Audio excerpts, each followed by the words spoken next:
من أبرز عاداتهم إنهم بيمارسوا الجنس وسط الجثث المحروقة، وبياكلوا اللحم البشري، وكمان بيستخدموا الجماجم أكنها كوبايات للشرب، وكمان بيدخنوا المرجوانة، ومش بيخرجوا من مكانهم إلا في أيام الحج الهندوسي واللي بيتم كل 4 سنين. حلقة جديدة من قناة المنطقة 90 عن قبيلة الأغور الهندية.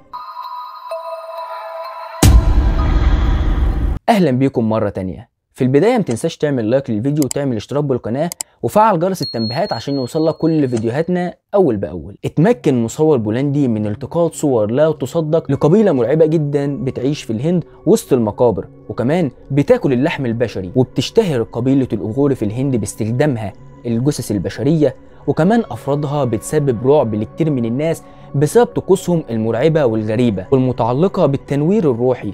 وكان في مصور اسمه يان سكوارا، وكان جنسيته بولندي، وكان عنده 38 سنة، لكنه كان شخص فضولي شوية، وبالفعل سافر للهند والتقى بقبيلة الأغوري والتقط شوية صور لكنها صادمة ومرعبة. زي ما انتوا شايفين في الصورة كده، الراجل وهو رافع جمجمة بشرية وبيشرب منها المية، وفي صورة تانية والراجل قاعد وفوقه جمجمة بشرية حمراء ووشه متغطي بالرماد الأبيض. وبتتبع القبيلة دي الإله الهندوسي شيفا، وبيتم النظر لممارستها على انها متناقضه مع الهندوسيه الارثوذكسيه. وبتؤمن قبيله الاغوري بالزهد، وبيمارس كمان افرادها التامل، وبتعيش القبيله في اجواء من الغموض، وبتعرف بطقوس ما بعد الوفاه. وطبعا بالنسبه لهم اكل لحوم البشر شيء عادي، وبينتشر افرادها في مناطق حرق الجثث في الهند. ويقال ان شيفا الاله بتاعهم كان بيتغذى على الحاجات اللي بيرميها الناس هناك، وغالبا بيتم التخلص من الجثث دي عن طريق حرقها ورميها في نهر الجانج، لكن في جثث تانية بيتم التخلص منها بدون حرقها. ويقال ان قبيلة الأغوري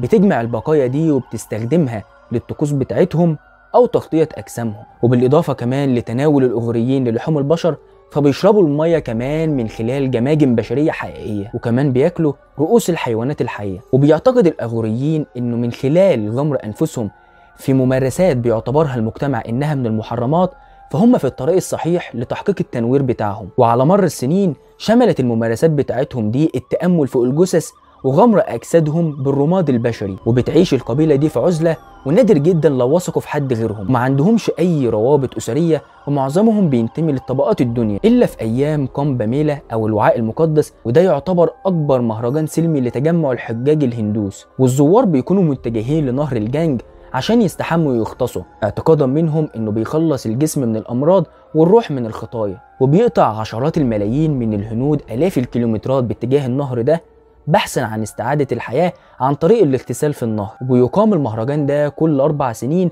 في 4 مدن مختلفة، وبيحضر 150 مليون شخص، منهم مليون زائر أجنبي، بغض النظر عن الطائفة أو العقيدة أو حتى الجنس. كلمة الأغوري في اللغة السنسكريتية، ودي لغة الهند القديمة واللي بتتعبد بيها الديانة الهندوسية لحد دلوقتي، ومعناها الشجعان اللي مش بيخافوا. وبحسب البروفيسور اللي مختص في التاريخ الهندي واللي اسمه نيشا بنجاني، ان الطائفة دي منشقة عن طائفة تانية واللي اسمها الكبلاكة او حملة الجماجم، واللي نشأت في القرن الرابع الميلادي، واللي ظلت موجودة لحد القرن السابع الميلادي، واللي كانت بتتقرب للآلهة بتاعتها عن طريق القرابين البشرية، واغلب الظن انها اوشكت على الانقراض. بيضيف بنجاني ان الطائفتين دول بيعبدوا الاله الهندي شافا، وهو اله الدمار عند الهندوس، وبيعيش اتباعهم بالقرب من المقابر، وبيعملوا طقوسهم دي بسريه تامه. وكمان بياكلوا اللحم البشري اعتقادا منهم انه بيمنحهم القوه الجسديه والروحيه العاليه، وكمان بيساعدهم على اطاله عمرهم.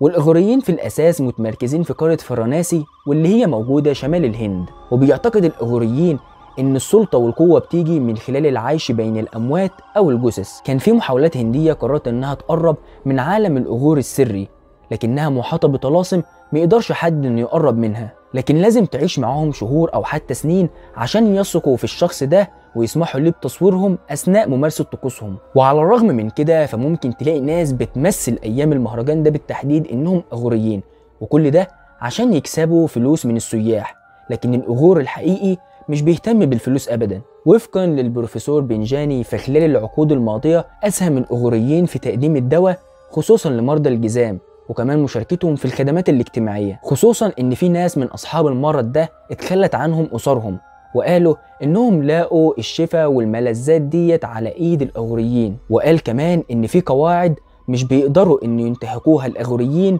على الرغم من طقوسهم الغريبة، زي مثلا ان على الرغم من ممارسة الاغوريين الجنس مع الاموات، لكنه محرم عليهم ممارسة الجنس مع العاهرات أو المثليين. وكمان لو حد منهم مات فإن الأغريين التانيين مش بياكلوه، بالعكس جثته بتتحرق أو تدفن زي أي شخص عادي. يا ترى إيه رأيك في الموضوع ده؟ اكتبوا لنا رأيكم تحت في التعليقات، ومتنساش تعمل لايك للفيديو وتعمل اشتراك بالقناة عشان يوصلك كل جديد.